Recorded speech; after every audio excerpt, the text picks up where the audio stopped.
All right, hello. Welcome to everybody for our fourth and last Hootenanny of this year's Phius 2020 Summit.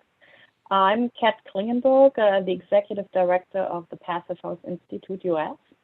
And I have the great pleasure to introduce you to tonight's session. As we all know, due to unforeseen circumstances, unfortunately, our well-loved and looked forward to annual conference that we have every year, the Passive House, the annual North American Passive House Conference, was not able to take place this year in Tarrytown, New York, as we had planned. We had to switch to an online format, and again, we all had to switch to working from home, and we are all very familiar with Zoom formats and webinar formats by now. So we figured, since a lot of folks are trying to put their conferences online, we are going to choose our most favorite sessions and more interactive sessions, as we call them, the Hoots, as in the headline of our announcements, the Hootenannies. The Hootenannies are really a lot of fun kind of format type panel discussions. There's a lot of hopefully audience interaction. We have some of the most experienced developers here tonight for you in the passive building sector. They have had a lot of experience. They blazed the trail for a lot of others. And I'd like to encourage you to hackle a little bit and challenge them and let them share their fantastic experiences with you in case you're a developer who would like to try your first passive building development anytime soon. So also, I'd like to mention we are trying to actively diversify our community in all regards. Age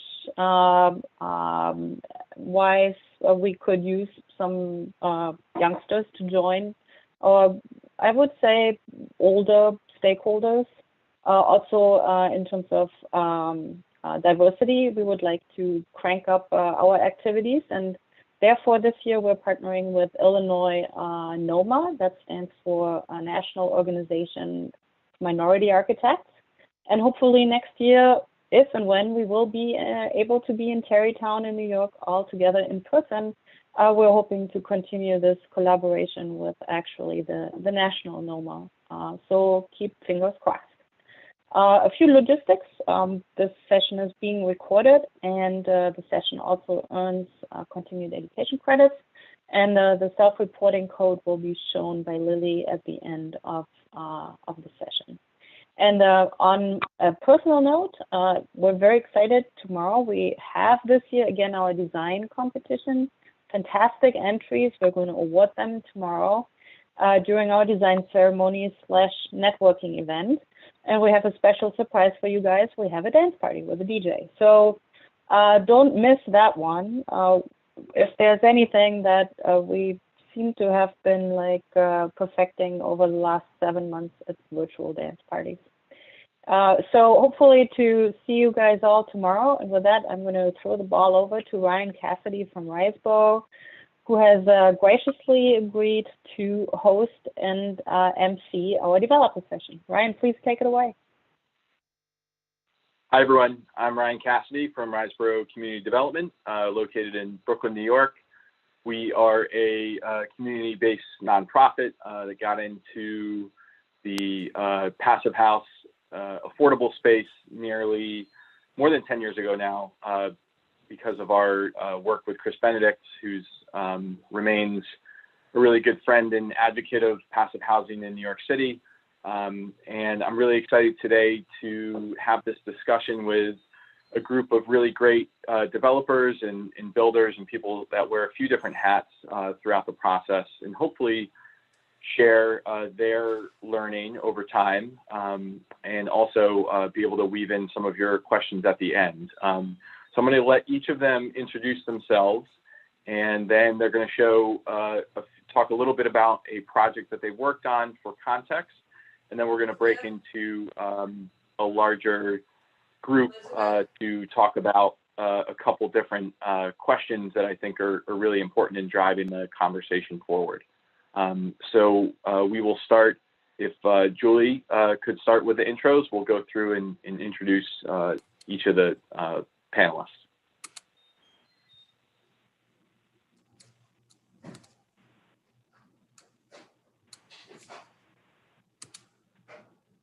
Hi, everybody. I'm Julie Klump. I'm Vice President of Design and Building Performance at POA. We are a national affordable housing developer in 11 states and DC, and all climate zones. And we have old buildings, new buildings. We have, I've been trying to get Passive House in our projects for 10 years, and the hammer starts swinging on Monday on the first one. But we have 6 in design, so we're pretty excited about that. And as the only architect in the office, I sometimes have a little deal merge when I'm confusing projects, but it sure makes a good day when I have deal merge with multiple Passive House projects. I've been working at POA for 11 years. We care a lot about the environment. And with all the constraints of building affordable housing, sometimes it can be a challenge, but we know it's the right thing to do. I'm just gonna,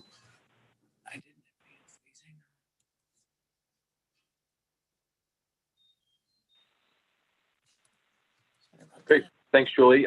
John, would you like to introduce yourself? Yeah, sure.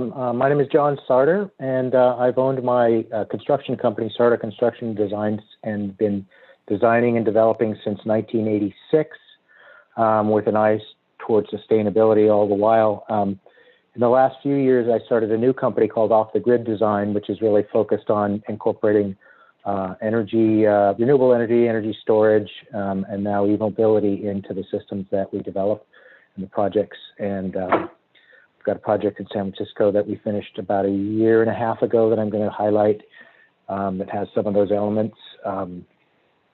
I'm fairly new to Passive House. I've known about it for a while, but I was a little bit slow to jump on board, but now that I have, I'm here to stay. So I'll pass it on.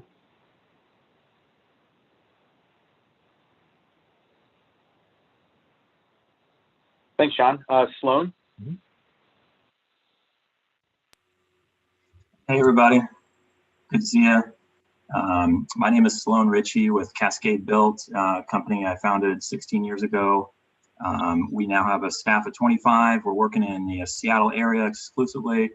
And we became interested in Passive House, I would say around 10 years ago, and started slowly with a single family, and have sort of worked to scale our way up over these last 10 or so years. Most recently, we just completed a 45-unit apartment building in Seattle called SOL-LUX.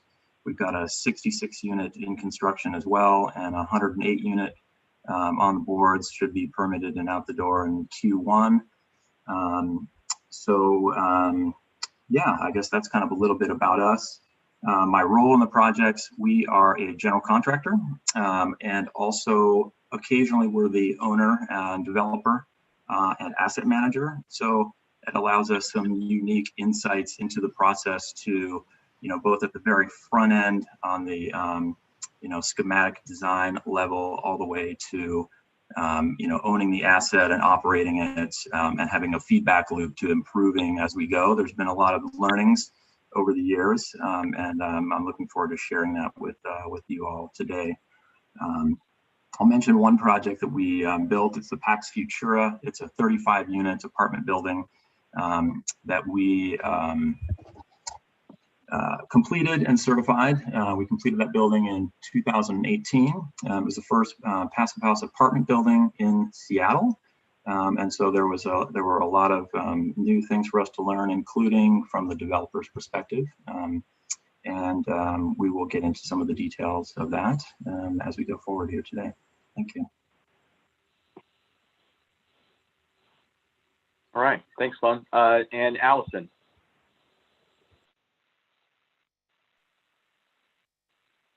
Hello, hi. My name is Allison van Hée, and I am joining you from a group called the Joint Ownership Entity of New York City, JOE NYC. And I think I'm gonna just hop into sharing a few slides with you about what the JOE is and our particular project that we're going to be referencing for our passive house purposes.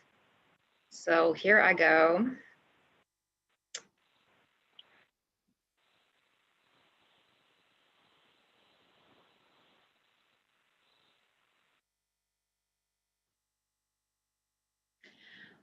So the joint ownership entity is a relatively new nonprofit that was formed in 2016.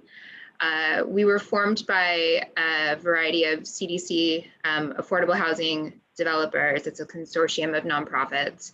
And we have doubled in size every year since then. So we now own 180 buildings in all 4 boroughs, except for Staten Island, around 2,100 units. And this is where we are. This is an example of our building stock, average 15 units, rent stabilized housing. This is oftentimes naturally affordable housing that then has regulatory restrictions put on it, but it's affordable housing. I think our average rents are between $700 and $900. In brief, the JOE operating model, just for context. So starting in the left-hand corner, we have member groups. Actually, Ryan's group, RiseBoro, is one of the founding JOE members. They contribute projects into the JOE. We operate them as a larger portfolio. So we take advantage of economies of scale. We try to introduce new technologies. We're essentially an asset manager. That asset management and savings then goes to pay for our operations. We take 10% of all of our savings, we throw it into a pooled reserve for a rainy day. And then that net balance after all of that, after we paid for operations in our pooled reserve, we distribute to our member CDCs on an annual basis, according to evaluation methodology that they have created. And then they use that money for a variety of services that they provide in their communities. So we're basically taking dollars that have been kind of gathering at the real estate level and distributing them out to the nonprofits so that they can further serve their community more deeply. And why we are here is we participated in a nice starter program called Retrofit New York. Oh, and I'm sorry, my role is I'm the director of asset management. So for JOE, we're the owner developer, kind of portfolio builder, passive house advocate. So I really wanted JOE to get involved in passive house development. I've been following Chris Benedict since I got into affordable housing over a decade ago. And so it was very exciting for us to look at taking inspiration that came out of the Netherlands in terms of what can we do at scale to retrofit these buildings. Can we just rip the guts out? Can we put stuff on the outside? Do we have to build from scratch, or can we retrofit our portfolios? And so we did participate, and this is the project that we'll be referencing today. So we are a little delayed by COVID, but set to build essentially, hopefully start building 6 months from now. And I will say that the building specifically that we're going to be talking about is on 125th Street, 439 West 125th. And it's essentially being used as a design inspiration, the cornerstone for this portfolio, this 35 building 386 unit portfolio that's a combination of 7 different exiting low-income housing tax credit portfolios. And so we're really digging in deep on the one, and we're trying to figure out how to apply different techniques and technologies and concepts and understanding the full portfolio and bring our nonprofit partners along for the ride. And so this is the design for this particular building. I won't linger here too much, but I can bring it up again if anyone wants to reference that. And that is that. Right. Thanks, Allison. Yeah. right. Julie, do you want to give us a quick rundown of a reference project?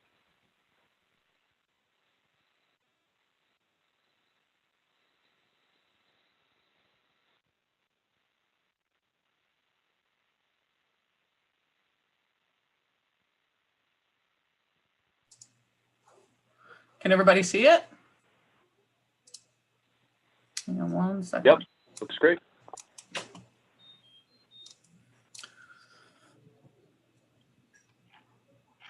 So just again, blue states are where POA is located. Julie, you might want to check your presentation. It's not in presentation mode. Oh, I've got 2 slides open, or 2 sets open. Slideshow. There we go. So these are some images. I'll just go quickly through this. The image on the up in the center at the top is our first project on a large development in DC called Berry Farm. Hopefully 1,200 units, townhomes, multifamily buildings. Hopefully we're going to start building this one next fall. All of these are committed to be passive house. The image on the lower left is our C40 competition in Chicago. And as people have heard maybe from Catherine Baker last night and others, passive house is not exactly deep in the market in Chicago, but we know we have our Phius team there, so we're going to get it done. A couple other projects that we're working on. I'm going to talk a little bit more about the one on the top. This is the one that starts construction next week. Conventional construction, we never plan to do modular on this building, so never really plan to do any sort of panelized systems. The project in DC and the one on the lower right, we plan to use the Blueprint Robotics panelized wall system. You know, I don't really like installing windows outside after seeing what those guys can do in the factory. And it's, you know, the other thing about it is it, you know, leaves a lot out of the picture for subs that don't necessarily understand air tightness. And it also is beautifully coordinated MEP drawings. And the drawing on the lower right is a project on the Cape that we're doing that should start sometime next year. We're working on getting the permit this week. And then finally, I'm not going to talk about this one, but this is sort of a dream of how to do a retrofit passive house. The rendering on the bottom is kind of where the arrow is from the ground. So you can see our architects are going a little crazy with the cladding system, but the brick on this building doesn't have any relief angles in it. And so it has to come down. The windows are terrible, so we need new windows. So we found a system that's a chunk of insulation, 4 or 5 inches with a structural backing that allows us to do a thermally broken cladding system, really good windows. So I'm thinking, well, we're pretty, you know, we're getting there because it's such a big enclosure. And we're also considering the Minotaur here to add some decent indoor air quality and AC for these units to eliminate the hole in the wall for the through wall sleeve. So how did we get there on Mattapan? Because it's conventional. We did a lot of trainings with the GCs. We started out with their key subs for estimating purposes so that they wouldn't be so, you know, one anecdote is that when we said passive house, our mechanical costs went up $1 million. And then as soon as we did our training, it came back down $1 million. So it was, you know, there was just a lot of mystery to this. And so, you know, we did some trainings. Building Evolution Corporation is our CPHC on a lot of these, and they developed these amazing presentations that we continue to use. We continue to have them involved in projects, and it's just helping us. You know, I think Phius sort of owes themselves a little bit of more credit than they give. This is, you know, a rooftop full of PV. And the drawing on the right, which may be hard to read, is our office suite and community center at Mattapan. And what we typically do, whether we're doing passive house or not, but it's so much more helpful if it's passive house, is that this will be an area of refuge. So the power goes out, emergency power will power this entire space. So we have heating, cooling, ventilation, all the plugs, refrigeration for medication, the office can run, domestic hot water. So the resilience piece of Passive House allows us to keep our residents in place. And we feel like our residents, especially seniors, they don't want to go anywhere. They don't want to relocate. They don't want to evacuate for power outages or big storms. And so Passive House has a layer of resiliency in it that I think we should talk more about. Oops. I think that's it. I guess the only other thing I would say is that I think, you know, indoor air quality, even before COVID, was something that was really important to us. And that's why on the Salem project, the towers I showed you a minute ago, we're installing the Minotaur, because right now there's fresh air delivered through a plenum across the entire ceiling of each floor. And hopefully, it, you know, some of it drops down, but we probably don't want it to drop down after it's traveled through that plenum.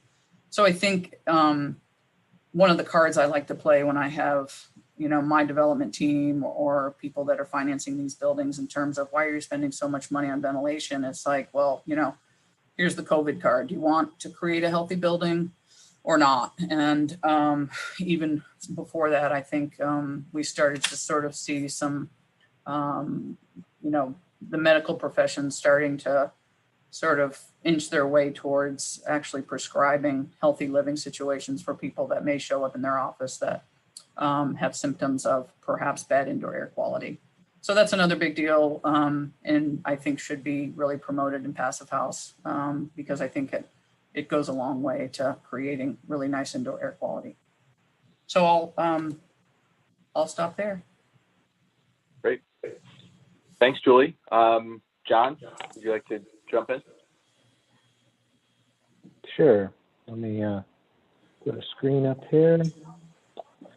So the goal of this is a project in San Francisco. It was a 4-unit, 6-story condominium building. And the goal from inception was really to get not only to net zero, but to go beyond and generate more energy than the building needs even, and use that energy for e-mobility systems. So that's why the presentation is beyond zero. Oops, it's not moving. Let's see what happens here. Oh, there we go. So this building is generating more than all the required energy for the structure, all from site-based solar panel on the roof. We're storing that energy in on-site energy storage systems, managing the energy with site systems and site-based and cloud-based management and control systems. And then it's staying grid tied, obviously, for energy import and export to the local grid or potentially a microgrid. And it operates completely all systems. When the grid goes down, it islands, and all systems remain functional, including EV charging. Then you can export the excess energy for revenue or grid balancing services. But the best way to use that excess energy is for EV mobility systems.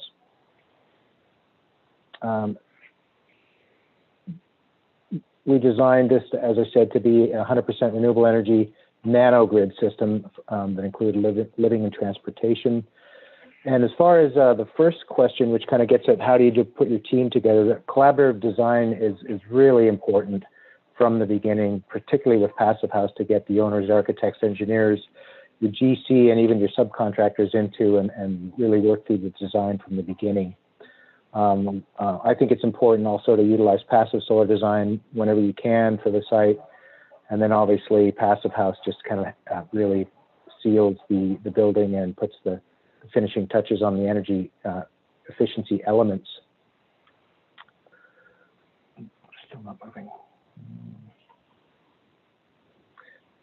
Another thing, oops, it's going backwards. So in this building, it has about a 47 kilowatt full roof coverage bifacial array that's raised off of the roof deck. The roof deck is the outdoor living space for the building. So this is it, and the BIPV element lets some filtered sunlight through, which is really nice for the occupants. It shades the roof. This is in San Francisco. It's in a particularly sunny area of San Francisco, so it actually gets quite warm up there in the summer and fall. So we've got 2 different battery chemistries, Tesla lithium cobalt and Sony lithium iron phosphate batteries for a total of 160 186 kilowatt hours.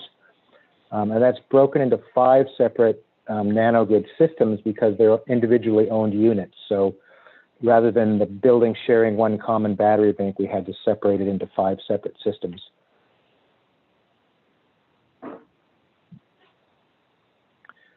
As I said, we use SunPreme panels, which unfortunately SunPreme isn't in business anymore, which is unfortunate. But each of these panels with the bifacial boost generates up to an additional 25%. So each panel is producing about 475 watts rather than 380 as the faceplate would indicate.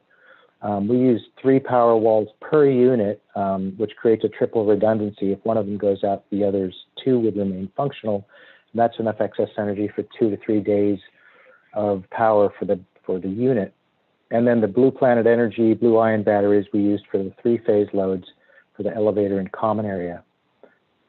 We also enabled this for V2B functionality, so the electric vehicles can actually give their power back to the building.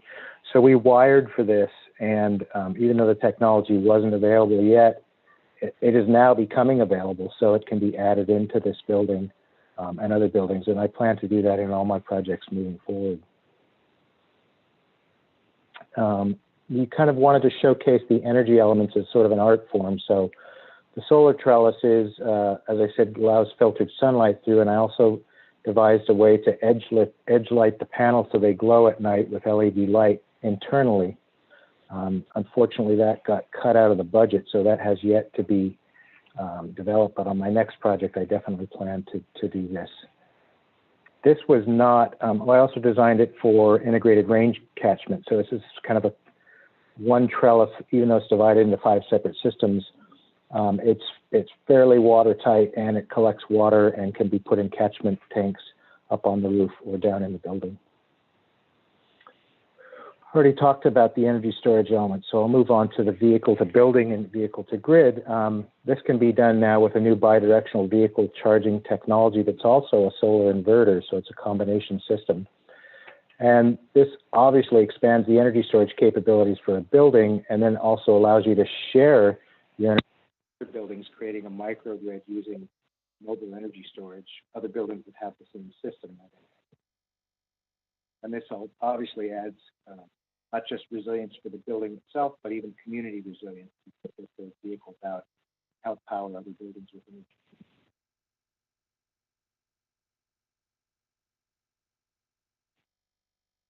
Just some other features. I'm not going to run this too deeply here, but it extends your nanogrid into becoming a microgrid for the community. It helps reduce the need for site-based energy storage systems.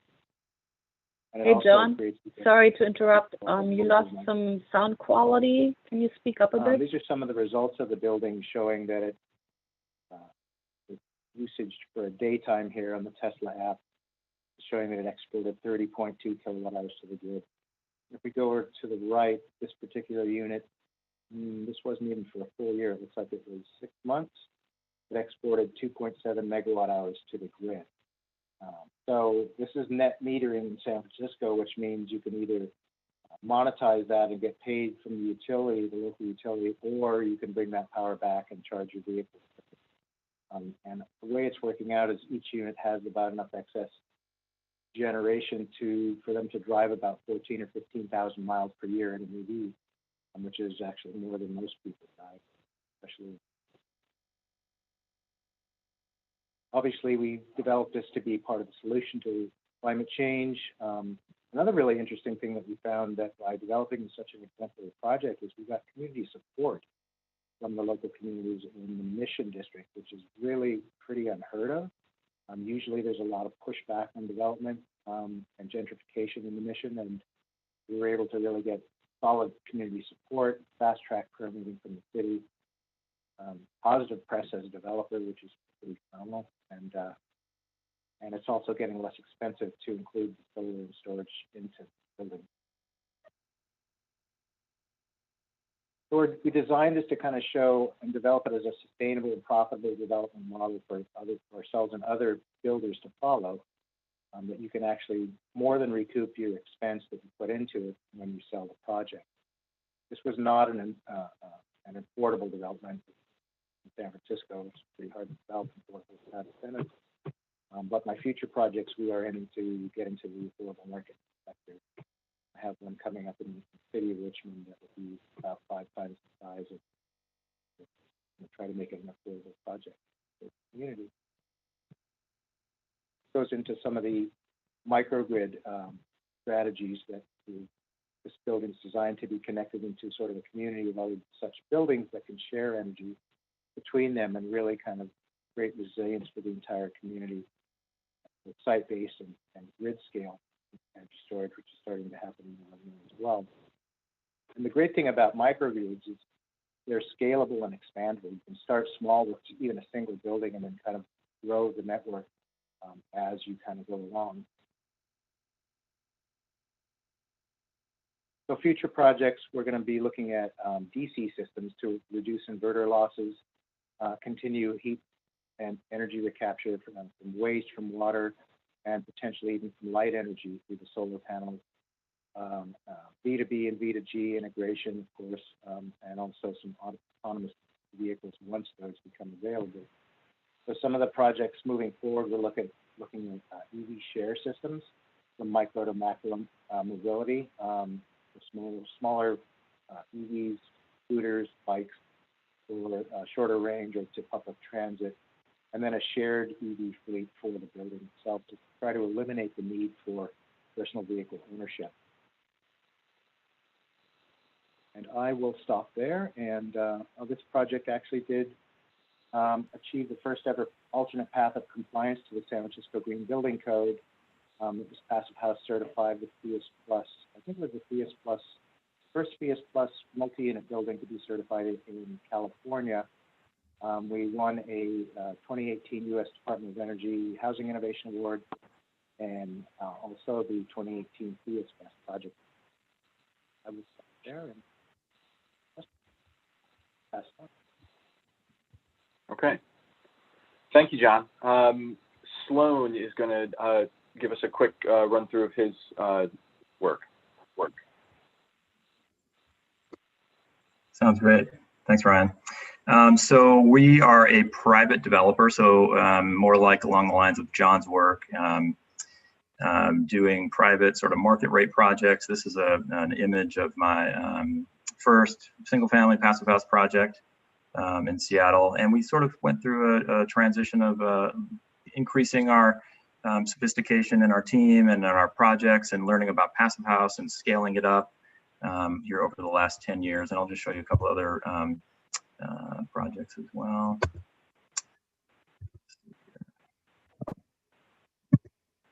Okay, here's the SOL-LUX project in Capitol Hill, which we just completed. It's 45 units with retail on the ground floor and a parking garage. Market rate building, passive house certified, a couple images of that. And then this is one that's currently under construction. This is a construction photograph from yesterday. So this is the 66 unit, live works on the ground floor, and then just kind of standard 5 levels of wood construction above. And so that's just some images of scaling up.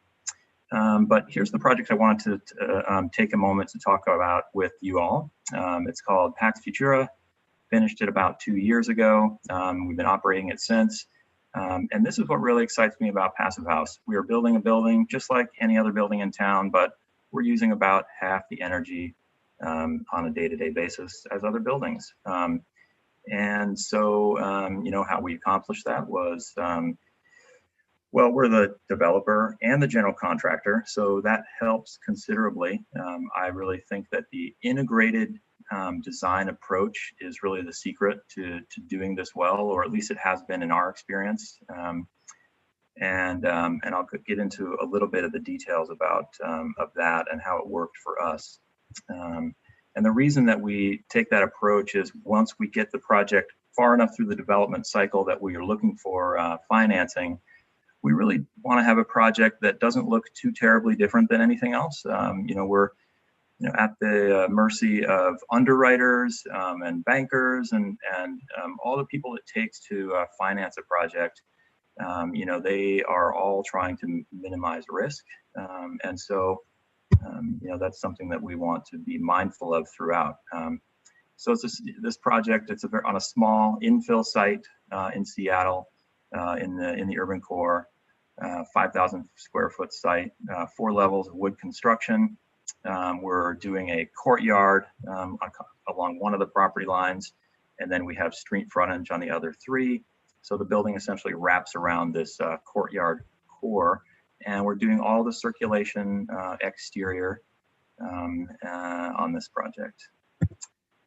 So as you can see, what we end up with is a bunch of windows that face west, which is a problem for overheating. And so we knew we needed exterior shading to deal with this problem on the west side. On the south side, we use fixed awnings, and that works pretty well. On the west side, we still wanted something that would be relatively straightforward and simple and not too complicated and not too expensive and not too hard to maintain over the years, and not importing parts and pieces from faraway lands. And so we ended up with this exterior sort of sliding screen concept where we've got 2/3 of the end of the apartment is glazing, and then 1/3 is a fixed panel. So we wanted to have the 2 sliding screens be able to land in the fixed position so that the windows can be fully open. But in the summer, you could slide them over in front of the windows and block some of the solar gains to prevent overheating, or for privacy, whatever you're using it for. And so here's a little bit of a closer look at what we ended up doing. We got off-the-shelf standard issue hardware for the tracks and the rollers. And we ended up designing a system that works very well. It's easy to move. All the parts and pieces are things that every hardware store will have.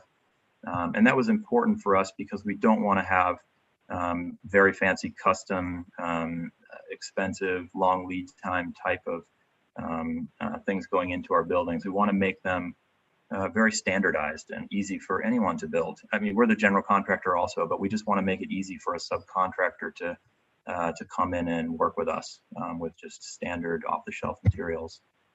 And we've done some education of tenants about using the shades, and hey, if it's going to get hot, you should close the shades. So this is an unstaged, we're in the middle of operations in the summer, and we took this photo, and the shades are covering like 95% of the windows here. So people get it. They're sliding the shades in front of the windows. They know it works. If they forget, it's going to be really hot when they get home. So, and we've tried to kind of educate them through marketing and sending them some notes on hot days. And then here's an image of the inside. So you can see kind of what it does, the effect on the inside. It's kind of a nice feeling when that's closed and you have a little bit of sort of filtered light coming through. So that's kind of how we address the shading. And that was something that we did early on in the design, and got the contractor and got the subcontractor engaged at the table to figure this out. In doing this, we actually eliminated some other options that were deemed to be too expensive or too complicated, or require new subcontractors that we didn't already have in our Rolodex. So this has been a successful solution for us on this project. Another area that we focused on was on the foundation. We initially started with a detail here that has insulation going down the sides of the footings, and it was kind of a little bit more than would be easy to execute, yet it meets the thermal demands of the project. And as we got into conversations with the subcontractors and the folks who'd be actually doing the building, insulating down the sides of footings is pretty complex. And we were realizing that it was going to be way too expensive. So we came up with a different design, which has more of a bathtub effect on the slab. And it's just way less complex, and it has roughly the same thermal effect. So by working and iterating in design, we're able to just come up with solutions that still meet the the intent and the thermal design of the building, yet are easy to execute in the field, and we can quality control them much better. So that's just another example of something that we would do during the design phase to make the project simpler to build and execute on the field. Here's a photo of what it looked like right before we poured the slab. And then here's one after, a little less pretty, but you get the basic idea. We're just trying to make things as simple to execute, yet still make them possible on the scale of projects that we're executing. Here's some completed images of that project. Thanks. All right, thank you, Sloan. So before we get into the general discussion, so we've heard about all of these really kind of like unique projects. They look great, and we're going to hear a little bit more about them. I just wanted to give everyone sort of an idea of where we're headed. So we're going to do a couple of discussion topics. The first is going to be, I think, on top of everyone's mind, underwriting and budgets. And so please use the question and answer function to ask questions as they occur to you, and we will answer them either in that Q&A or we might answer them live. Then we're going to talk about additional benefits to Passive House, outside of the energy benefits, which I think we can all recognize at this point. We'll take a quick break, and then we will come back and talk about team building and how each of these developers build their teams and put together their development teams. So that's our run of show. Each group will take about 15 minutes. So I hope we can get into some pretty good depth about each of the strategies that everyone is using. So at the top of mind, I think is really underwriting or budgeting. So we've seen on these projects a range of technology, a range of solutions that are all speaking to the Passive House methods of air sealing and insulation and getting us down to reduced loads. So how do we in a project, whether it's new construction or a renovation, how do we make these projects work financially? Because that's going to be the first question, and that's probably what differentiates this group here from maybe some of the others, the other groups that might be focused on design or some other things. But really, how do we make these projects work from a financial perspective? So I'll throw that out to our group. If you want to speak to these projects in particular, go ahead and feel free to do that. Or if you have some general rules of thumb to share, that this would be the time to get into that. Does anyone want to start us off? Well, I can start. From my perspective, we were counting on the added value that the resilience and indoor air quality brings to the picture by utilizing Passive House and the solar plus storage systems. But when we started this project, we really hadn't experienced any of the fire seasons that we've had since in San Francisco. So that was a benefit that we really hadn't counted on at that point. But in hindsight, the indoor air quality you get by having a Passive House filtration and sealing system is phenomenal. When the air in San Francisco was toxic during the 2018 fires, the air inside the buildings was pristine. So, and that's something that's really hard to really represent to your potential buyers and or owners. But now that we've lived through a couple seasons like that, I think it's more relevant, at least here on the West Coast. Yeah, and I'll just throw out there,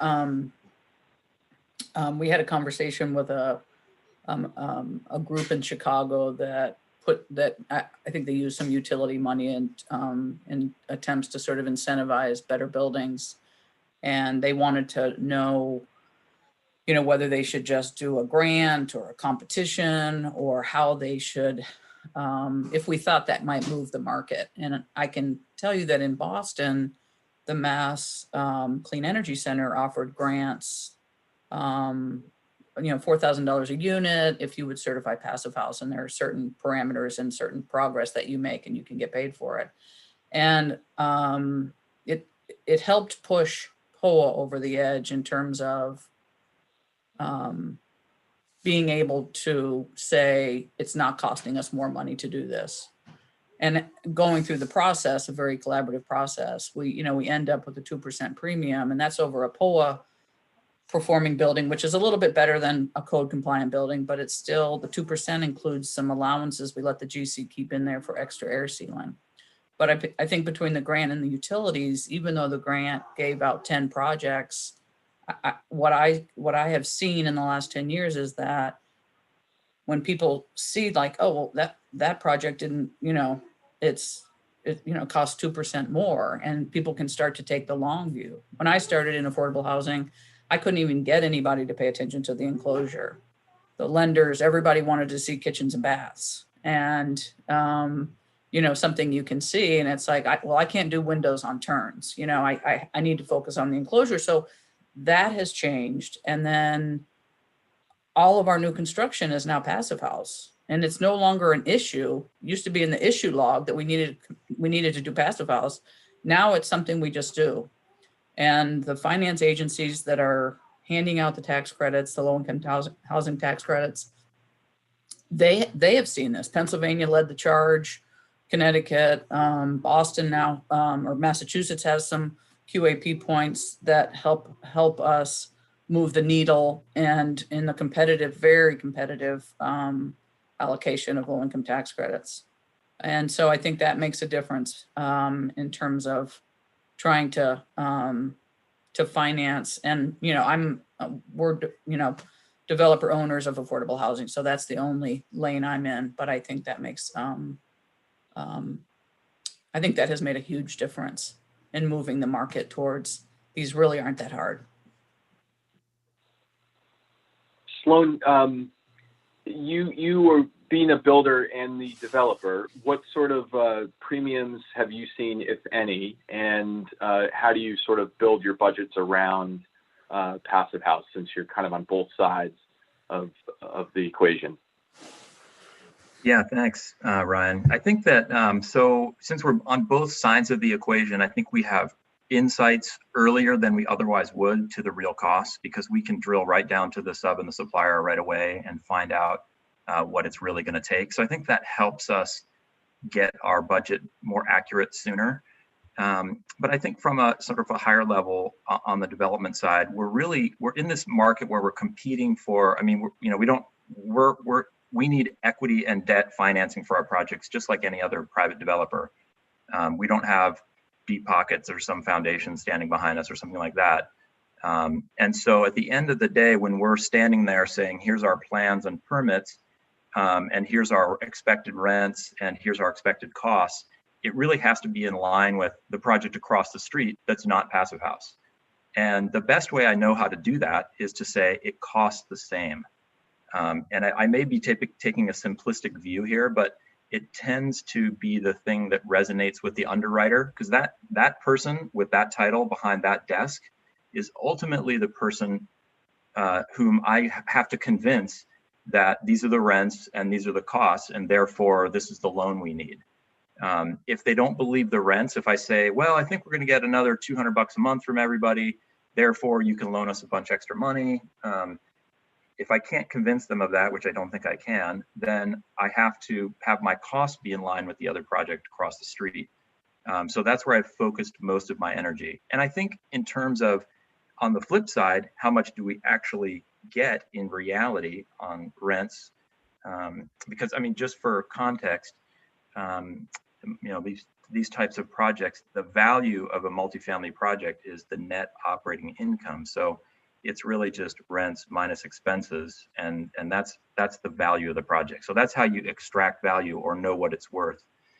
So I do believe we get more in rent, but it's impossible to prove it, because we're only doing passive house apartment buildings, or at least at this particular location, we only did that. So I don't have a good comparison baseline to say that, well, we've got two buildings, one's passive house, one's not, and we charge an extra $50 a month for it.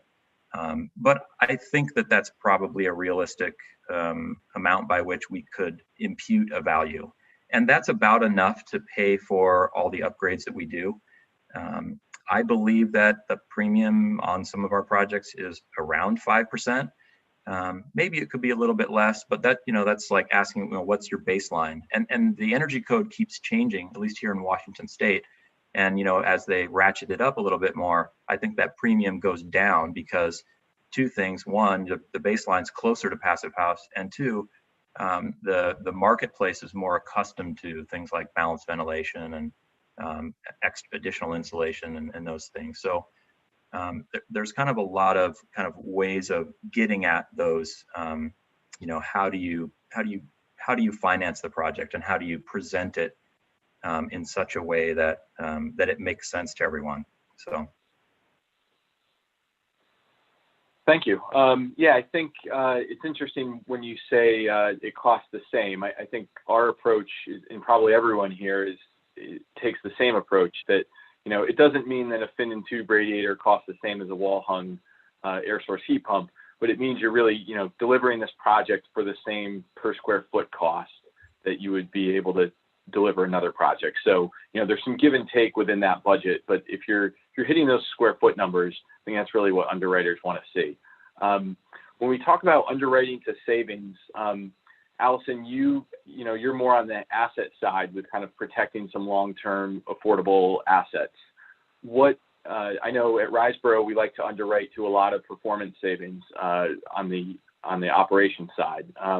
But what's been your approach to underwriting the savings, and sort of your philosophy around with the Joe of getting high efficiency buildings to perform? And maybe you can speak a little bit about the way you're underwriting these particular projects. Mm-hmm. So 2 points in time, one at development and then kind of assumptions of ongoing operational savings. I definitely think that, and we think about both kind of distinctly. So we're going to, as affordable housing and kind of as a little bit of, I think because Joe is so young, honestly, we're only 3 years old. I think that we can a little bit be a darling of whatever someone thinks that we are. And so we do tend to get actually a good amount of grant money, and we are trying to keep those costs so we can experiment a little bit more and try to be creative on the development side and create portfolios. And we're trying to keep things as simple as possible. We're essentially controlling for 0 failures right now is really what the goal is. So failures as defined by something loses money, it develops like a poor reputation, because we're working with nonprofit affordable housing providers who have a hierarchy of what they feel like they're serving in their community. And it's possible that environmental concerns have not reached the top 5 things that they're serving. They're serving a bunch of emergencies for these individuals, and environmental concerns are not part of that. So because of that, the simplest way to translate the kind of, unfortunately, like capitalist, like the late stage capitalism translation of environmental issues for all is $1. And so we really try to make sure that not only can we deliver these buildings at cost, at the same kind of business as usual cost, but then also that on an ongoing basis, as Sloan referred to, that they perform better. As you saw on the slide, we're essentially, Joe's in the business of the cash flow essentially, so that we can support these wider range of efforts. So if we can, we get pressure all the time actually, or we get provided, I guess, the gift of the option of underwriting to savings. And we try, it's my opinion that we should decline that. I think that what's really getting folks' attention is when they see this particular building built in this style at cost is now performing. When it comes to distributing kind of this pooled reserve, what is common about the buildings that have more money to distribute? And what gets folks' attention, oftentimes it's Section 8 contracts, or you're serving a certain population. And this is a way for Passive House to really kind of put their hat in the ring and say, and also this is a meaningful way to generate cash flow. You know, I think health concerns, you know, we have a lot of buildings in the Bronx and, you know, with horrible outcomes for asthma, you know, our residents are in loud areas, and this is loud, but, you know, so just thinking about controlling for loss, I think also, you know, I hear a lot of concerns from different executive directors of nonprofits, and the concern is there are more components to break. What if we invest in some kind of technology and that's not the technology that kind of carries the day? You know, our supers aren't trained in this. So essentially, if we just create a buffer, if the project is going to cash flow essentially much stronger, that allows us to pay for some of these kind of unforeseen, or protect for some of these unforeseen concerns. I think also, you know, a lot of groups are, in New York, we have to provide heating. There's concern from folks that I talked to about the requirement to provide heating and cooling. The combined heat and cooling, it's another expense. Electricity is more expensive than natural gas and oil, so there's concern there. So in each of those instances, you know, we've really focused on getting our solar costs down. We have a preferred solar installer, and we're coming in at about 60% market solar cost. So I think it's, you know, it's those variety of things, but essentially really protecting, not just thinking in terms of development, but thinking in terms of operations, and how can we get our members to notice also the financial value of Passive House, not just at a point in time in development, but also in ongoing operations. Yeah, great. Yeah, I think it's interesting, you know, Allison and I work in the same market, in the same industry, but as an affordable housing, you know, we have our own development. So if we want to really aggressively underwrite savings, we can do that fairly easily. Where, you know, Allison's responsible to a group of people that have maybe a range of experience in the affordable housing community. And so for some owners, it's just more important maybe to cash flow a building than it is to get to those savings. So I will say that. Yeah, I feel like we have this fiduciary responsibility that I'm like slightly jealous of RiseBoro. I feel like you're kind of the cowboys of the Passive House industry, just kind of going out into the frontier, and, you know, and I think we do have a little bit more of a response, like we cannot fail, you know. So I think that building in all these little buffers right now, when it comes to, we do want to be very progressive, but we have to essentially being very progressive and in taking on a bunch of kind of unknowns. And it's unknowns really on a human level, honestly. You know, how does this work for affordable housing occupants for these supers? We're basically having to build, and the way that I've approached it is, let's just build in all the buffers that we can, so that, you know, we don't fail, essentially. John, your projects I thought were really unique because they, you know, had a lot of technology that was new to me. How do you make those tech choices, and were they driving costs for you in the project, or if they were, how did you mitigate those costs in your development budgets? Yeah, well, it was sort of an unknown, you know, when we went into this, there hadn't been a lot of buildings that were done with that type of solar and storage, you know, that amount of storage in particular. So it was a bit of a gamble, you know. We were just banking on that the tech community that we were kind of building to was going to appreciate that, and it worked out well, you know, in that particular area, in that demographic. Getting that into the affordable housing sector is a little bit more of a challenge. I mean, the costs do keep coming down on energy storage systems. And I think now that we're entering the advent of being able to use electric vehicles as part or the major portion of that storage, those costs are going to come down even further. So for that building, it was a bit of a gamble, but my development partner, he was new to development, so that helped in some ways and hindered in others. But you know, he initially, at least, he wasn't super cost constrained in mindset. More sustainably minded, and we really wanted to do something that was a little bit outside the box and test the waters a bit.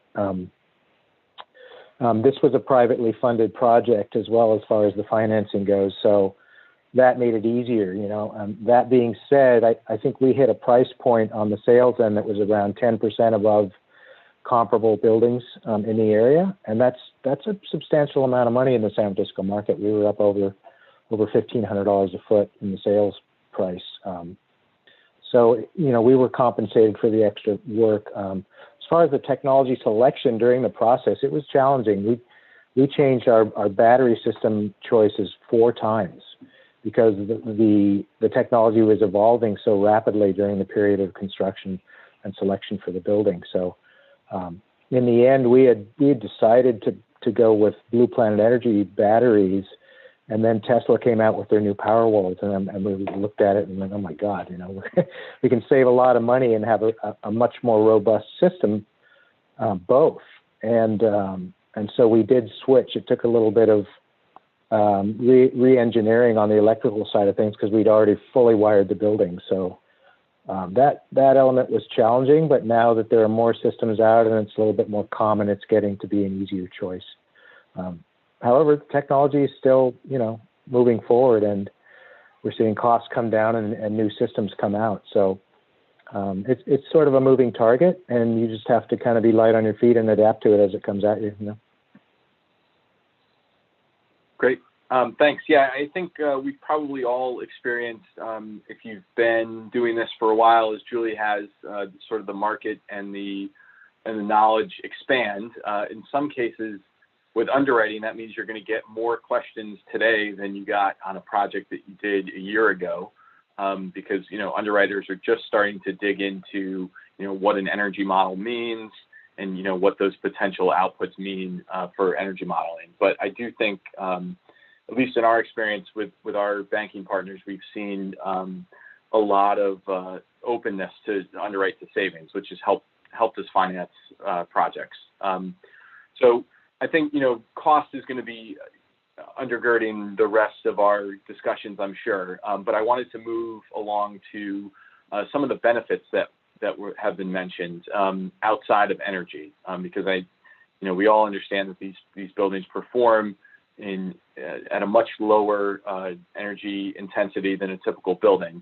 But what are some of the things that you found in your buildings that maybe either you didn't expect or outside of energy that you're bringing some added value that we can talk to potential either lenders or potential investors or tenants about? Sloan and John, you guys are both in the market world. So any helpful areas that you've discovered with those types of conversations?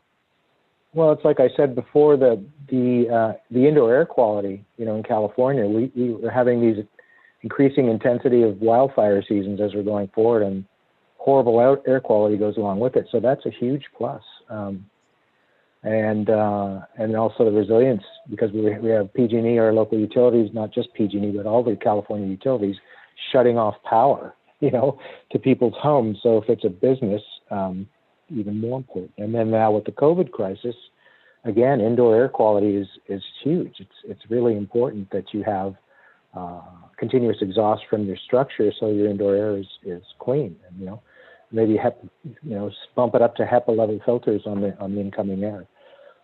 So I think those 3 factors help. What do you think? Yeah, I mean, I'm here on the West Coast too, and so really 3 out of the last 4 summers we've had wildfire smoke, and that's the first time in my lifetime that I can remember experiencing that. So I think it's something that we just got to be prepared for going forward. And I guess you could say we just got lucky because Passive House is so, you know, it's airtight, it's got filtration. The only change I really had to make was pull out the filters that were MERV 8 and put in the MERV 15s, and that was that. You know, it cost me $30. You know, it wasn't a system redesign. It was just put in the new filters and then see how long they work with that heavy of particulate smoke levels. So there's been a little bit of a learning curve, but I can't take credit for having, thought strategically about the air quality from that standpoint, because it has just never really been a part of our reality until the last, 5 years here. And then COVID as well. I mean, I don't know that I could say that our filtration is actually, moving the needle in terms of COVID and air quality, but it certainly is a selling point to tenants to know that there's balanced ventilation. I mean, if you can get them to, listen to that message, it tends to land pretty well. So I haven't, beyond tenants, I haven't tested this like at the underwriter level. We've got a project that's going in soon, and we'll be talking to lenders. So it'll be interesting to see how they respond. We can tell them, oh yeah, we added, UV filtration on the head end of the supply air because it was easy and because we're already isolating by units. And that's, a feature that you don't have in any of your other, the rest of your portfolio. So I guess that's an experiment we haven't done yet. Yeah. Yeah. Julie. Oh, sorry. Go ahead. I was just going to piggyback off that with air quality. Close to 15% of 5-year-olds in the Bronx have asthma. And that rate is about half again as high as anywhere else in the city. So there's well-documented health outcomes associated with poverty, air quality, and also, obviously just the general stress of poverty, including being in loud neighborhoods. So I think that there are direct benefits relative to air quality and sound, but then also, in New York, for some reason, we've wrapped our brains around the idea that heating is a tenant right, but not cooling as a tenant right. And it doesn't seem like a bridge too far to make the connection, especially in an increasingly warming world. We have these cooling centers that are shared, and especially actually during COVID over the summer, there was a concern about where do seniors go to get cool if these cooling centers are these kind of shared centers of refuge. So to be able to talk to affordable housing providers and say, you recognize these issues of poverty relative to health, what if you could provide heating and cooling at the same cost, in which at a lower cost than you're providing heating at this time? I think that these are ways that we're getting our foot in the door. Yeah, Julie, in the affordable markets that you're in, how have those conversations gone, whether, health centered or other benefits that you're seeing in these buildings that aren't necessarily energy related? Well, I push the indoor air quality resilient surfaces. We're revising our basis of design, which is sort of a web-based systems and material choices that our sites use and our architects and engineers should use to, let's get rid of the foam. Let's use materials that, are more healthy. I think we're being approached on a different side of the medical community in terms of how do we partner with medical communities in our buildings to help take care of senior residents. And so as part of that, people keep talking about indoor air quality. Like we need these to be healthy residences, right? And so in Chicago, I can still get a building permitted that dumps fresh air into the hallway and is supposed to go under the door. And it's like, it doesn't go under the door. I've tested that, and odors and, contaminated air can still get out into the hallway and move into someone else's unit. And so I think that mixing of air is a real issue. And, I keep calling it the COVID card because all I need is $50,000 more and I can put in individual ERVs in this small building in Chicago and really improve the indoor air. And so, it may be a hard sell, but it shouldn't be. I guess that's my point, is it shouldn't be. Yeah, I think we certainly noticed that in our projects where we were just so Passive House had allowed us to be so well positioned, not only for the warming increases that Allison described, in flipping to a cooling dominated building in New York City, or the indoor air quality issues that came with COVID, but it sounds like Passive House gets you to the point where it's just quality building, right? So if you're building a building that's high quality and you're not allowing moisture through assemblies and you're not allowing air to go all over the place, you're going to be better positioned to handle any sort of crisis. And I think that's a really powerful statement to make to lenders and investors who are really looking to avoid risk. And so if you've developed buildings in the last few years that can avoid the COVID risk and avoid the global warming risk, whether it's through fires or temperature, you're really positioning yourself to be at the top of the pack when it comes to who's getting the dollars. Great. So I think right now we're scheduled for a quick break of 5 minutes. We're going to come back. We're going to talk about how we build our teams, and then we will take the last chunk of time to dive into questions and answers that the group may have. All right.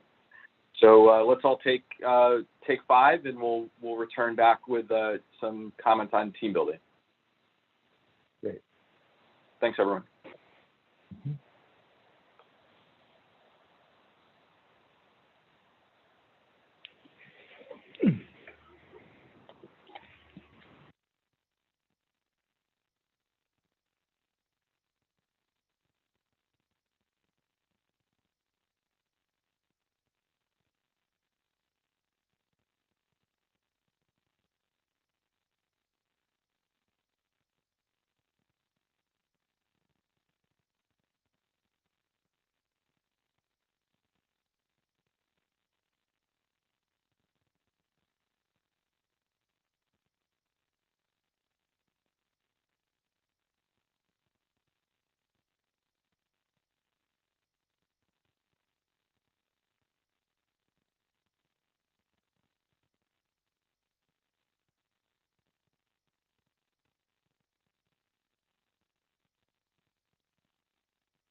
Okay, we'll give everyone a couple minutes to put videos back on and return to the virtual room.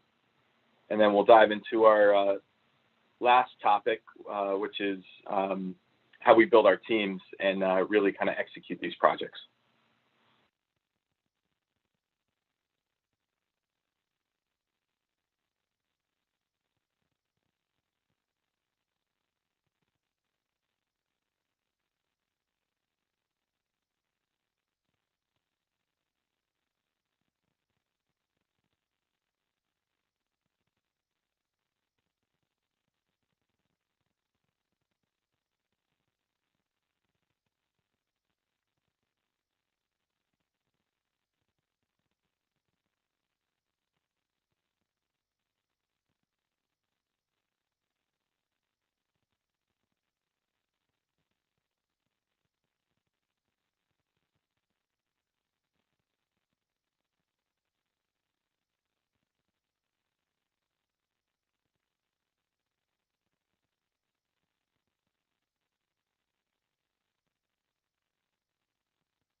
All right. I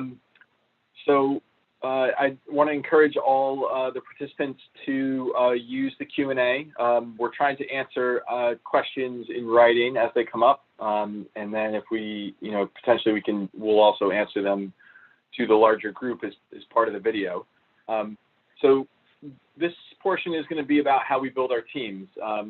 Every project is a little unique, and you can see, in some of these projects there may be, boundary pushing or creating some new, either new technologies or new markets. And so how do we put together those typical groups that as a developer we're used to dealing with, our architect, our lender, our builder, and our design team. So I'd like to hear from each of you sort of in a quick sketch of if you believe that these types of buildings warrant a different approach, and if it does, sort of what that approach has been, especially from, we're all sitting in some different seats. So Julie, would you like to kick us off with your approach? I think you have kind of a unique approach with when you engage your contractors. Yeah, I tell everybody I'd like to hire the contractor first and then the mechanical engineer and then bring the architect in at the end. I think that, especially in a new market, and we were really fortunate, the firm that we hired, the construction company that we hired, and I heard a presentation last night from Jesse Thompson, and he's working in states that the affordable housing has to be bid. So you're creating a set of documents and throwing them over the fence. And it's not fair to even experienced passive house builders. I mean, maybe they can do it and it's not an issue, but we, as soon as, we hire somebody for pre-construction and we hope that they end up building the job. And this is like across the board, passive house or not. But in passive house especially, we need them to know that we plan on doing a lot of extra testing, diagnostics. We're going to meet with them. We're going to look at three-dimensional drawings if we have to, because it's like, it assures them that we're not going to just, leave them, on site to try to figure out everything. So I think that the trainings and having them on board gives them that assurance. We have our CPHC who are envelope and mechanical experts. So they did trainings, and I think that just sort of, like I said before, it kind of demystifies the whole thing. And just because the ERVs are per floor doesn't mean that they should cost any more. We've eliminated all the vertical shafts, so we should be okay. And I think the architect would probably say they were in more meetings with us. collaborating on details on the project that we're starting next week than they've probably ever been on a project. But, you know, a lot of it was pre-COVID, so we were in the room sketching on whiteboards and trace paper and everything to try to figure out the detail.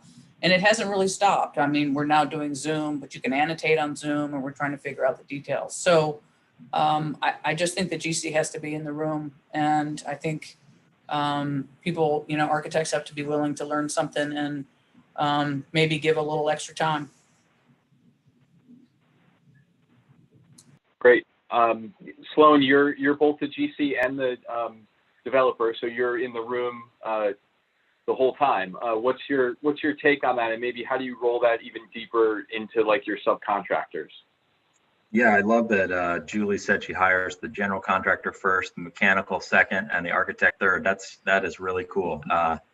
If I weren't already the general contractor, I would have thought of that too. But I mean, we're kind of in the same boat in terms of that. You know, obviously we're the contractor, so we're there, and we sort of have our preferred mechanicals that are willing to work on these types of projects.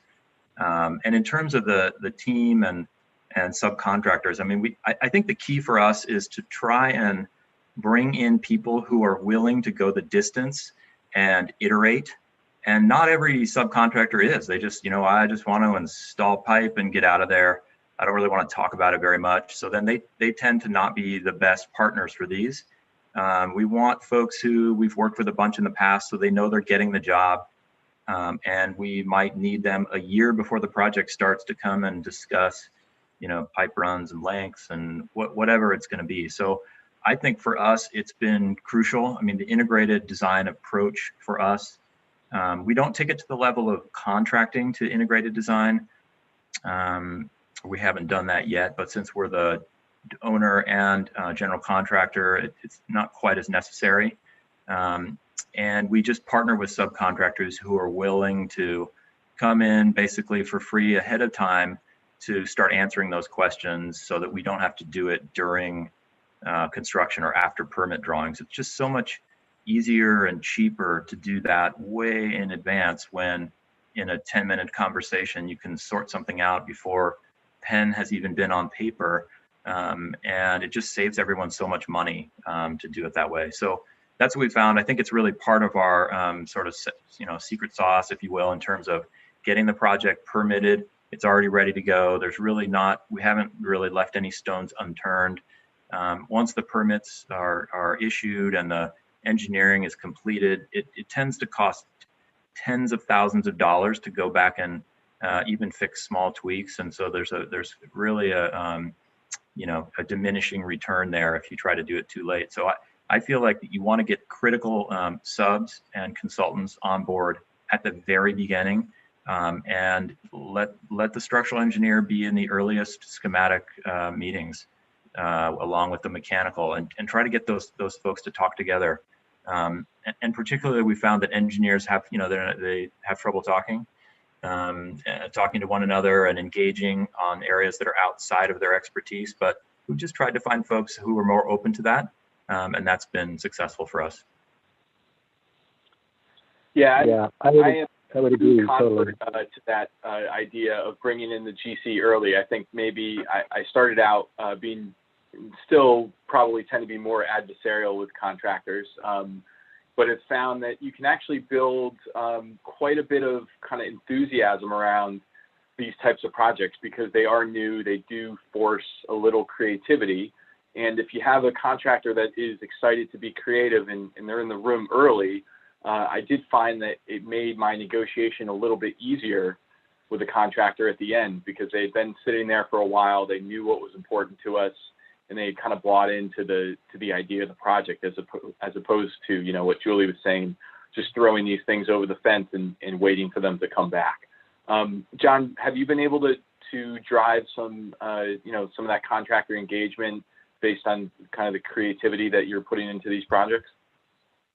Yeah, I totally agree. It's important to go with known quantities and known subs if at all possible, because they probably already have an idea of what your underlying ethics and goals are, you know, so we're a little bit on the cutting edge, and I work with people who are willing to do that and take that journey with me. the only problems I've ever had are with people, the new subs that, you know, that don't have that same kind of ethos and resist that, not just subcontractors, but also architects and engineers. So that early selection and using collaborations that you've had some experience with are great. That's not always possible though, you know, so the architect that we used for the building in the city was new to Passive House, and he was relatively easy to work with initially, but had some problems later on.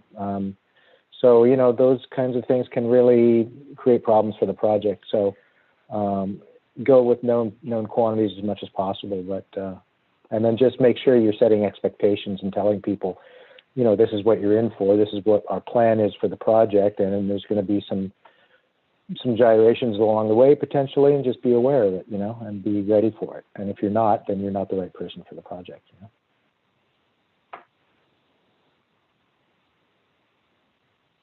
Oh shit.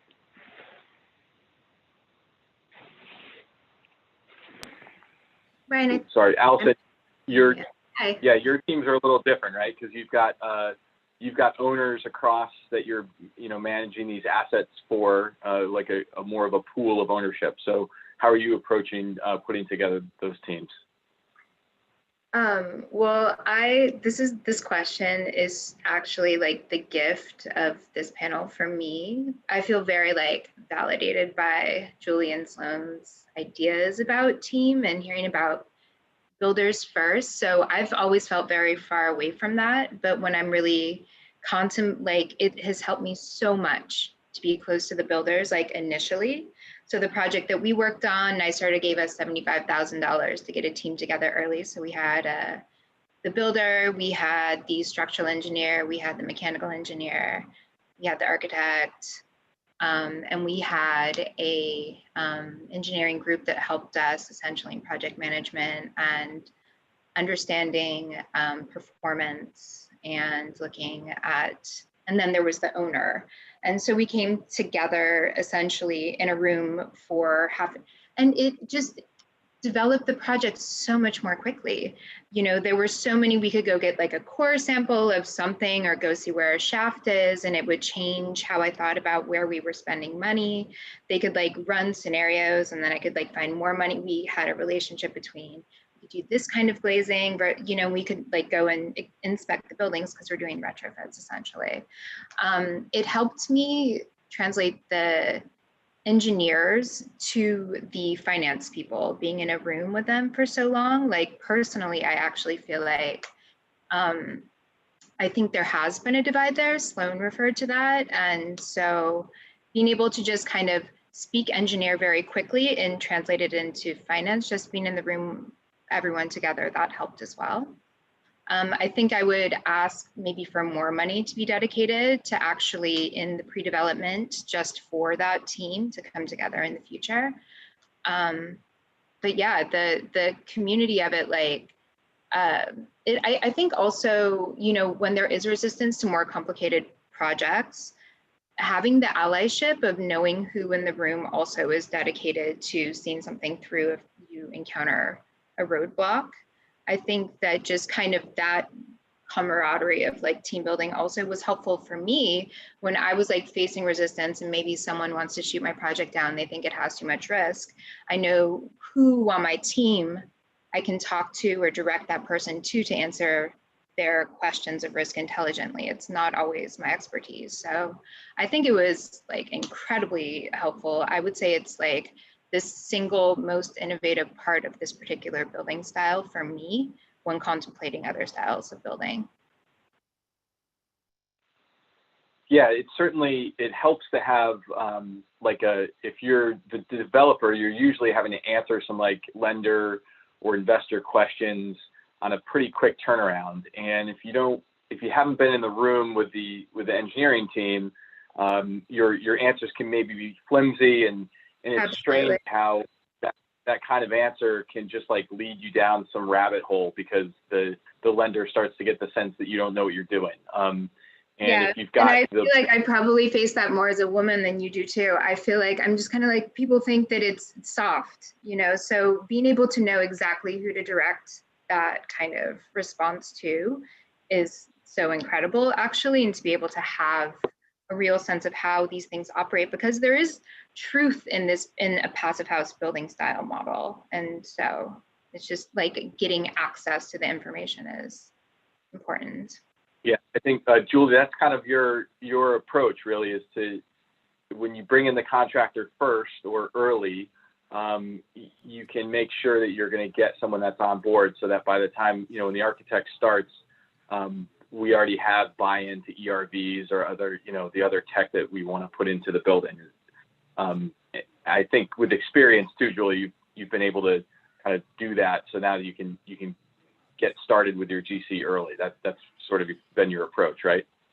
Yeah, and I think I just try to stay ahead of everybody, right? Like I go to every conference, I read every book, and because I have to be able to have an educated conversation, like Allison said. So, I can tell my development team to put up the financial model and change the operating cost on the utility line to this, and I can show them how much more debt they can get.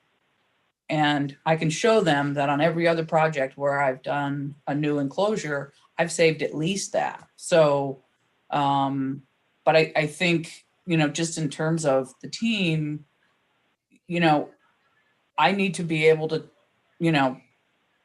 establish the goals of the project and say, and I just need, you have to avoid sub fatigue. You don't want your GC chasing subs, every 6 weeks for a revised pricing, because then they're going to just start giving you, junk. But you have to be strategic about that. Like we don't want to start out with sub bids. We want you to use historic data.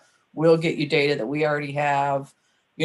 I have, communications with reps for windows and mechanical equipment, and to say, like, here's the project. I want to know where the prices are coming in.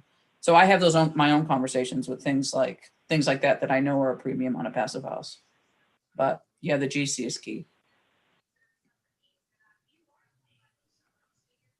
That also reminds me of the fact that I feel like we are part of a round. And so we were working with 6 other teams who are also vertically integrated and early on. And I feel like that kind of purchasing power also, there's more opportunity, because I feel like in New York, the problem is the market, the cost of materials. We're not trying to bring things in from super far away. So we need to kind of like build that, so that market as well, that's key for us. Yep. Do we, when in building these teams out, where do we think, what's the next kind of evolution of this team building? So right now I think everyone sounds like they're bought into the early contractor involvement. But if you had sort of your dream team, how would you put it together for your, our next and best project? Is there a way that you would approach it differently? I mean, I think one thing we're doing with the blueprint robotics, and we're also looking at these steel and concrete panels for a high rise that's north of Cambridge in Boston, and we're still sort of toying with passive house there. But knowing about those system options also sort of helps sort of evaluate what your options are in terms of maybe what are the savings if I go to a panelized system? What are the risks? What are the savings? How much, because it takes a lot away from the architect of using a panelized system, because the details are, we give Blueprint Robotics our performance criteria, and it's not a box, it's panels. So, but they show up on site and put them together. So, I think that's another, the modular, the panelized, the kit of parts, those kind of strategies might also help us move the needle a little bit more. Yeah, I was going to say the same thing. I'm looking more towards modular systems, and possibly mass timber combined with modular. That's kind of something that is of a lot of interest to me. We did panelized on the building in San Francisco, but all I want to say about that is choose your panel maker carefully. We had some issues. It was a manufacturer that was used to making panelized walls, but not to the level of finish that we needed them done. So it was challenging when it came to putting them together. Sloan, do you have panelization or modular in your pipeline or experience with either of those methods? Yes, we have experience with both methods. We've done panelization on a passive house project. You know, the visionary part of me would say, yeah, let's just do modular for everything because it'd be so much easier. It's all off-site, it's controlled, it's dry. You know, it rains over here in Seattle a lot. But our experience has been that it's not always that easy. Maybe similar to John's. You know, I'm not opposed to building things on site, and for me, I mean, this kind of comes from Julie's comment about, you know, needing to be sort of in the know about everything that's happening and what's current. I've kind of learned the hard way from some sort of new technologies that we've tried that I want to know not what you're thinking about doing next, but what you've already done. And I like the idea of connecting with this panel of people who've done a few things and experienced a few things, and you know, can show me the list of mistakes so that we can share things that work and things that don't work. And I think in thinking about, you know, circling back to the original question about creating the sort of dream team, I think the more the members of the team have done things and experienced things and made the mistakes and learned the hard way, I think those are the people I want on the team. And I like the idea of having resources like the folks on this panel to be able to call up and say, hey, have you ever tried this? How'd it work? You know, where'd you get it? What were the problems? I think that's been a big part of it. And you know, back to the sort of modular panelized part of the question, I think that stuff is really interesting. I've been interested in it for a long time. What we found in our projects in our market is we're doing infill projects, and there are things about modular that doesn't always line up with the size and shape of what we're building. So we haven't really done much of that to scale, and don't have anything in the pipeline right now that's looking to be modular or panelized. Yeah, I know. You know, modular is something in New York that, you know, there's some pretty bad experiences.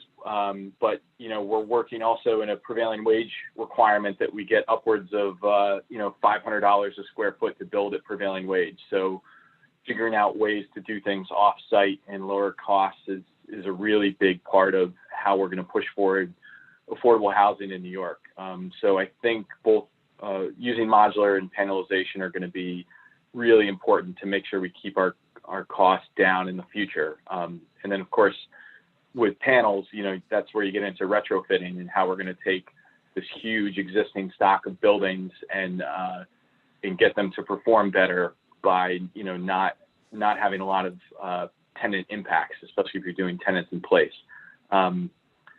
Allison, I think you guys are working on, are you doing any exterior panelization, or have you looked at any of that on your renovation projects? Yeah, I mean, that's what we're using on 125th Street, and that's generally the dream right now, is that this is the way that we're going to do things at scale. I mean, there are issues with, you know, every inch of New York City is accounted for. So there are, you know, Department of Transportation cares about what's happening on the sidewalk, you know, and all the building, this building in particular is built to the line.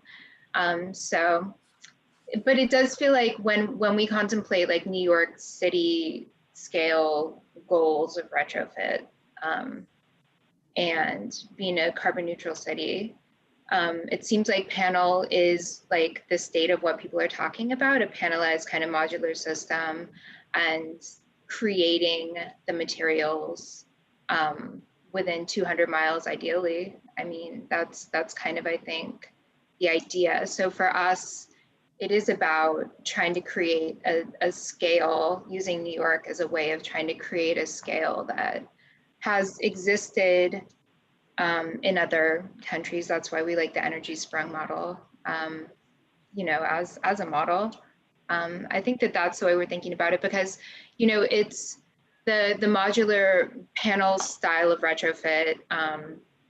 Each like building, you know, lot essentially is its own bizarre discovery of who cares about what can happen there in New York City. So it feels like if you can keep it simple, there's a flexibility there that's really valuable.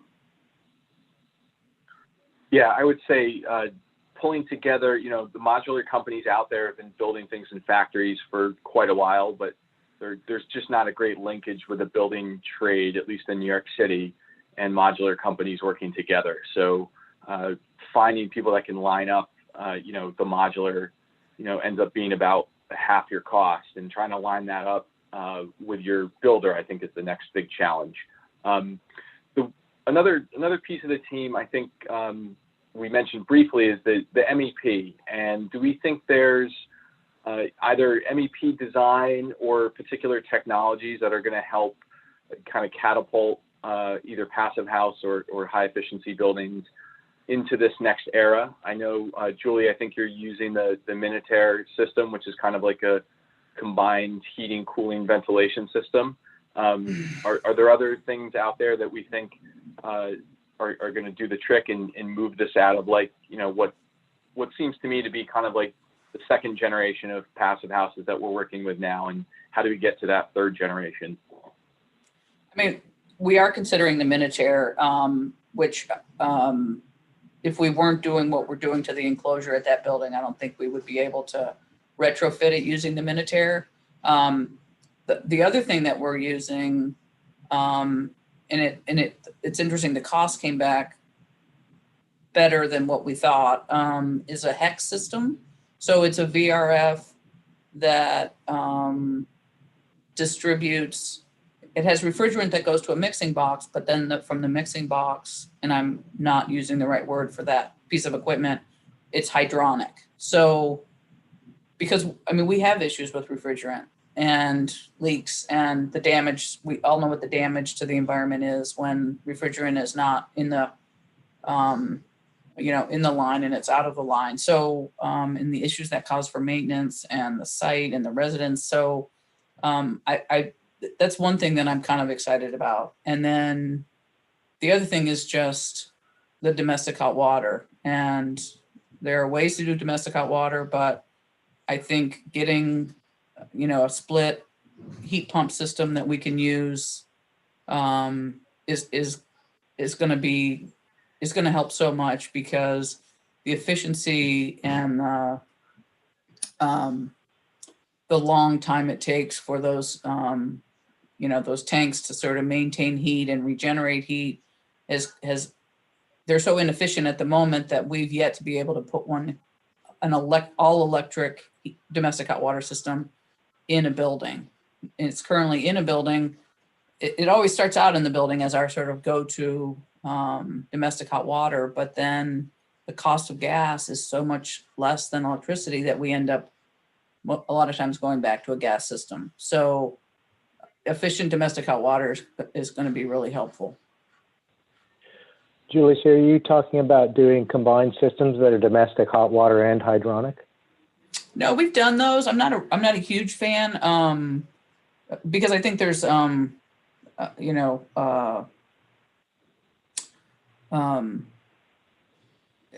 you know, there's probably line losses when you don't want them, and there's probably other reasons not to necessarily. If the system size for domestic hot water, it might have a different size. I mean, maybe there's equipment out there that works. Some of the systems we've installed that do that have failed early. There's pipe connection issues, which could all be installation, but at different sites and different age of that equipment. What I'm talking about on the hex is that's just heating and cooling. So there'll be a vertical fan coil in the unit, and then a VRF, like an electric condenser on the roof. And then it just, instead of running refrigerant to every unit, it runs hot water piping. And so, and people's concern is if you're not improving the enclosure enough, you'll never get to the hot water temperature you need for heating. But there is a booster that allows you to get to the water that you need. And it was just surprising that we also priced a VRF cooling system alongside a Bulldog heating system, which I didn't really know that much about, but that came in a lot more expensive than the HEX system. And the HEX system is very new to this country. So, you know, again, it's whether or not we want to take a risk on a system like that, but it seems pretty straightforward. And then on the domestic hot water, it would be a totally independent heat pump hot water heater. And we put those, we like to put those in the hallway so the cooling comes into the hallway and we can manage that. And then we try to serve a couple units, as many units as we can from one. HEX is just HEX. Is that how it's spelled? Yeah, and Mitsubishi, that's the one that we're pushing. I don't know if anybody else is bringing it into the country yet, but that's the one that we've researched and are hopefully going to get to try in a rehab. Yeah, I'm gonna check it out. Thank you. I know Sandon's been working on a split system or a dual system for heating, cooling. I don't know about cooling, but heating and domestic. I don't know if they've quite got it out yet, but it's another one worth looking into. Sloan, you've mentioned a couple of times, and I think your construction background probably speaks to the desire to keep things simple. How are you approaching the new technologies? Are you going with all electric buildings, or what sort of MEP are you using?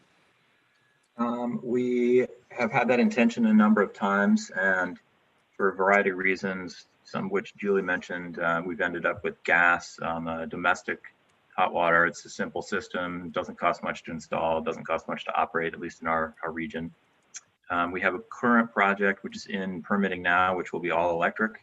And so we're doing a stand-in like on a manifold. I think we've got maybe 10 of them all lined up and dumping into a series of pretty large tanks with a buffer tank. It's kind of a system that's been in use in actually some low-income projects around town here locally that we're going to try out, but we have not done that particular implementation yet. So that'll be an experiment, and you know, we feel it's fairly well vetted at this point, but that'll be the first time we've done an all-electric building. The utility here would like us to do that, so they're supporting us, and they've got some incentives that'll help offset some of those costs. It's a much more expensive system to do the CO2 heat pump system for domestic versus a gas boiler, which is lots of that to choose from, and it's not very expensive. Mm-hmm. I can attest to that. The Sandon heat pump water heaters are pricey, but they're nice, and you know, CO2 as a refrigerant is much less volatile of a greenhouse gas. So yeah, it would be great to have CO2 refrigerant. Yeah, more people should be doing that. Really, they should. Yep. No reason they can't. I'll go first and tell you guys how it worked out. Okay. Yeah.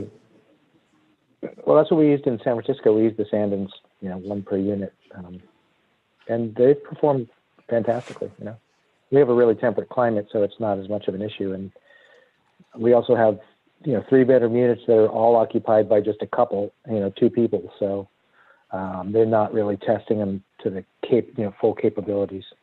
But I'm about to put one on a single-family home I'm doing as well, so I'll let you know. I think we've got 10 going to serve a 108-unit apartment building. Wow. There's some efficiency at scale, and they're going into giant tanks that get charged sort of over the course of the day. So. Wow, very cool. There's a local guy here in California done some work on that. Sean Armstrong. He's done some multiple Sandon units with large tanks. Yeah. Yeah, that's interesting. It seems like, you know, if we're moving to all electric, hot water is the barrier to that. So it's interesting to hear how that's going to shake out. All right, well, we're coming up to time, and so I'd encourage everyone to put some questions into the Q&A. I think we've been able to answer most of them. A lot of folks were asking questions about utilities and who we're charging and when. Those are great questions, although I would say that if you're at that point, it means you kind of understand how to build these buildings, and now you're just mostly, you know, splicing how you're going to, where you're going to put those benefits, whether they go to the owner, to the tenant, to the owner, to the property manager, and those are important, but I think maybe secondary to creating, you know, making sure that we get buildings that are really highly efficient. So I want to thank all of the panelists today for their expertise, and encourage you to be in touch with us. This is a group I think that is kind of leading the way, and we thank them for their time today. And if there's anything else, I'll turn it over to Kat and Lily from Phius to close us out.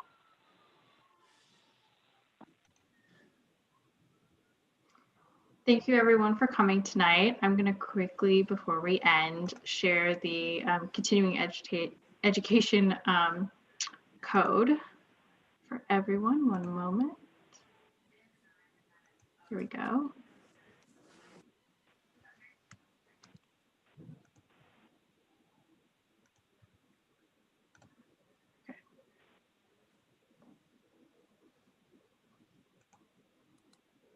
Well, and while everybody else is taking down the verification code for CEUs, I'd like to just like everybody else, this was a phenomenal discussion. Learned a lot. You guys are on the forefront, as I had hoped. So great discussion. Awesome. Let's keep having that discussion and continue it next year, 2021, Tarrytown, New York City. How about that? In person for the 15th annual North American Passport Conference. Thanks everyone. Thanks to the great panelists. Thanks to all the many attendees. Very grateful for all you guys. See you soon. Good night. Thank you. Thanks for the opportunity. Bye. All right, bye-bye. Bye.